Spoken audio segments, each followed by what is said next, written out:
بسم اللہ الرحمن الرحیم۔ عزیز طلبہ السلام علیکم۔ آج ہم پڑھنے جا رہے ہیں تیسرے لیسن میں سر سید احمد خان کا تعارف۔ تو آئیے تعارف کا آغاز کرتے ہیں۔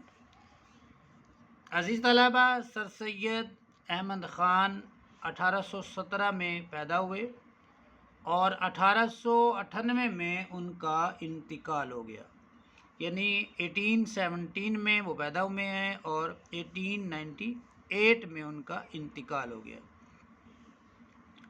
سر سید کے مورث اعلیٰ شاہ جہاں کے عہد میں ہندوستان آئے تھے۔ سر سید کے جو آباء و اجداد ہیں وہ مغلیہ بادشاہ شاہ جہاں کے زمانے میں ہندوستان آئے تھے۔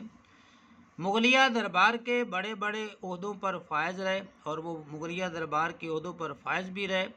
سر سید نے رواج زمانہ کے مطابق تعلیم حاصل کی۔ اس وقت جو تعلیم حاصل کرنے کا رواج تھا، طریقہ تھا، اس طریقے کے مطابق ہی سر سید احمد خان نے تعلیم حاصل کی۔ سب سے پہلے عدالت میں بطور سرشتہ دار کام کیا، یعنی بطور ہیڈ کلرک کے طور پر انہوں نے عدالت میں کام شروع کیا۔ پھر ترقی کر کے منصف ہو گئے، ترقی کرتے کرتے پھر وہ جج بن گئے۔ سرکاری ملازمت کے باوجود سر سید مسلمانان ہند کی اصلاح کے لیے برابر کوشاں رہے۔ ان کے پاس سرکاری ملازمت تھی، لیکن اس کے باوجود وہ ہندوستان کے مسلمانوں کی اصلاح کی برابر کوشش وہ کرتے رہے۔ انہوں نے پہلے ایک انگریزی سکول مراد آباد اور غازی آباد میں کھولا۔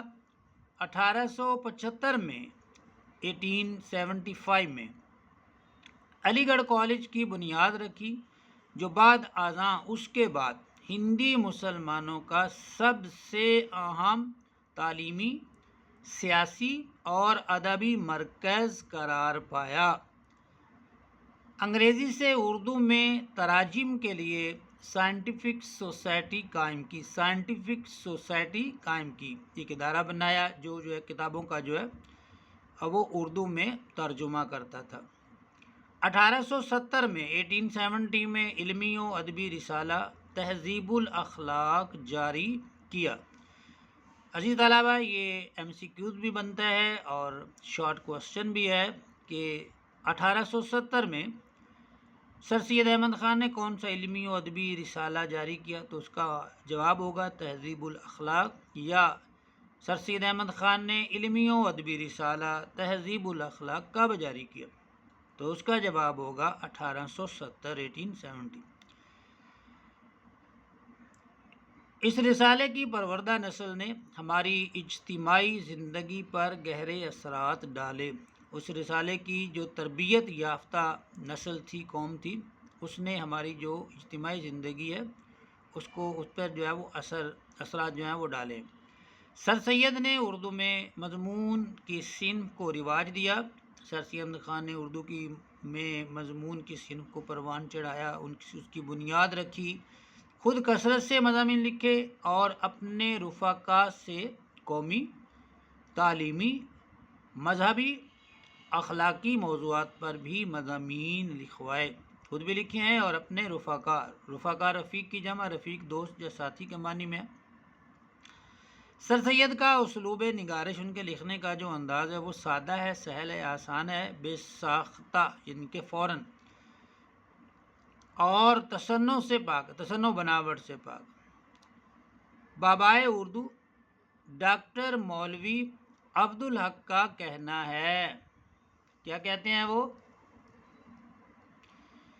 وہ کہتے ہیں من جملہ بے شمار احسانات کے جو سر سید نے ہماری قوم پر کیے، من کے معنی جو اور جملہ کے معنی تمام کے آتے ہیں، تو تمام احسانات جو سر سید احمد خان نے ہماری قوم پر کیے، ان کا بہت بڑا احسان اردو زبان پر ہے۔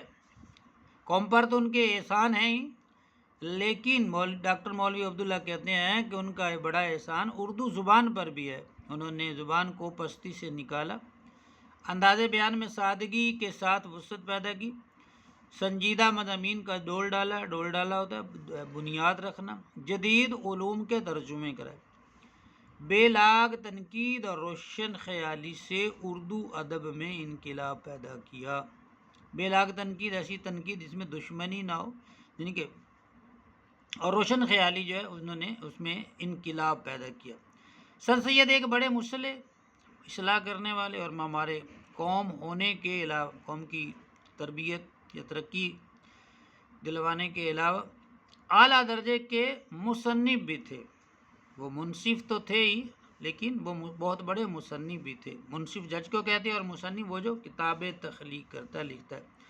انہوں نے چھوٹی بڑی 30 سے زائد کتابیں لکھی، تقریریں، خطوط اور مضامین کے مجموعے ان کے علاوہ ہیں۔ ان کی عام تصانیف میں آثار السنادید، رسالہ اسباب بغاوت ہند، تبیین الکلام، خطبات احمدیہ اور تفسیر قرآن شامل ہیں۔ تو جی عزیز طلبہ، یہ تھا سر سید احمد خان کا مختصر مگر جامع تعارف۔ ملتے ہیں انشاءاللہ نیکسٹ ویڈیو کے ساتھ، تب تک کے لیے اپنا بہت سا خیال رکھیے۔ اللہ حافظ۔